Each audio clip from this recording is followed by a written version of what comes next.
welcome back to Baggers and Bourbon. Today we're going to be talking about what is a good starter cam for a performance Harley, especially if you're just now getting into the performance world or you're trying to build a cost-efficient, I would say a cost-efficient performance Harley, especially if you're just starting out. Then, if I was you, I would choose the 475C S&S cam. This cam is a bolt-in cam, which means all you really have to do is replace the push rods, the cam bearing, and literally drop in the cam. If that's all you want to do. But online you can buy the whole cam chest kits, what comes with the quickie push rods, the adjustable push rods. Also, it comes with tappet cuffs. It comes with the cam ring, well, the cam bearing, and it also comes with the 475 cam. This was my first cam of choice. This is why I currently have it in my hand. But as I started to progress and get more into the performance bagger world, I upgraded. I up all the way graded, but this cam is suitable for the 107s, the 114s, and the 117s. I mean, you can use them for the bigger size motors, but for me personally, just my personal opinion, I'm not a mechanic. That wouldn't be my cam of choice, a 475, especially with a bigger motor. All right? Also, we're going to go ahead and take a shot of this Blanton's. Like I said, this is Baggers and Bourbon, and what we like to do, we like to drink good bourbon. All right, now let's get to it. With this cam here, this is what you would consider doing a stage 2 upgrade on your bike. Or if you go to Harley, they're going to say, hey, what would you like to do? This is like a stage 2. This is a regular bolt-in cam. No major work is needed. Literally, you can upgrade your air filter. You can put on slip-on exhaust, or you can go ahead and do a whole 2-in-1 exhaust. For me, if you know that you are going to want to do a little bit more performance work, then like I said, I would go ahead and do a full 2-in-1 exhaust. That full 2-in-1 is going to give you a little bit more performance out your motor. Also, it'll save you some money down the road, because let's say you want to go ahead and upgrade your engine, and let's say you take your engine to a 128, a 129, a 130 kit. Even they got 131 kits. Let's say you want to jump all the way out there in the deep end and go ahead and put a 140 or 143 kit in your bike. You already have your 2-in-1 exhaust, so you're really not spending more money at that point. But this cam right here, especially for the bang for your buck, this cam will be more cost efficient. If you buy it in a package, like I said, if you buy it in a package, it'll roughly run you about $1,400.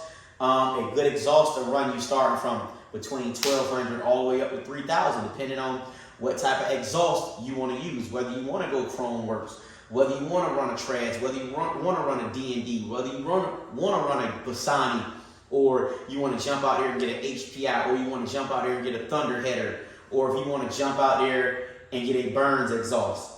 A lot of those exhausts I just named are a lot of great exhausts. Like I said, I would run one of those exhausts that I just named. But like I said, it all depends on your setup and your bike. I'm only here to give you a little bit more advice on, this is, like I said, an entry-level 475 cam. I'm not sitting here telling you to put it in your bike, but if you're not doing a lot of performance work and you just want, an increase in torque and an increase in horsepower, like I said, a small bump or something, then I would put this in my bike, especially on a cost-efficient level. I'm not trying to jump out here and spend a lot of money or have to replace valve springs in my head or anything like that. Then, like I said, I would go with an S&S. But it is also other makers of cams out there. But like I said, S&S have great reviews. They have great performance. And like I said, I had it in my bike. Nothing is wrong with this cam.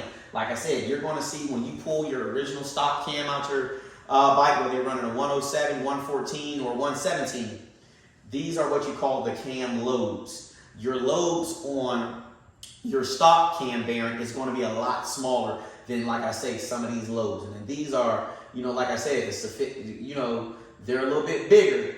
So that's where you're going to hear that lop when you start your bike from walk, walk, walk, walk. You're going to hear that noise, And like I say, that noise sounds very appealing. It's going to be your bike is going to sound a little bit more aggressive. So if you're going for that little bit more aggressive sound, then like I said, I would drop this Ball 10 475 cam in. I would upgrade my exhaust. Because like I say, man, when you fire these things up, man, they sound real funky.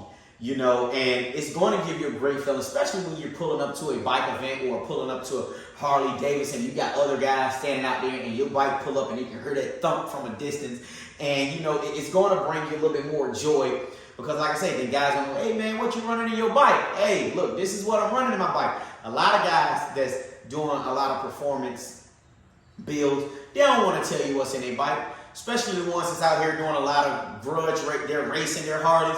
They ain't gonna tell you they set up. You know why? Because like I say, it is a pride thing, man. I love pulling up to an event and I know I got some stuff in my bike. And I know my bike running. That is a great thing. But like I say, on this end, like I said, if you just now getting into the game and you're trying to be, like I say, building a cost efficient or cost friendly build, the 475 is the way to go. And like I say, I wouldn't trade it for the world. This was my first cam. That's why I got it in my hand right here. This was my first cam. And like I said, if I was building another bike, just to cruise around the town and, or just to ride around with that I'm not using for racing or whatever, then, like I said, the 475 is the way to go. And all right, folks, until next time, thank you for supporting Baggers and Bourbon. And then going on and end this thing, we're going to go ahead and take another shot of this good old blends right here. Thank you for tuning. Please hit that subscribe and like button. Appreciate you.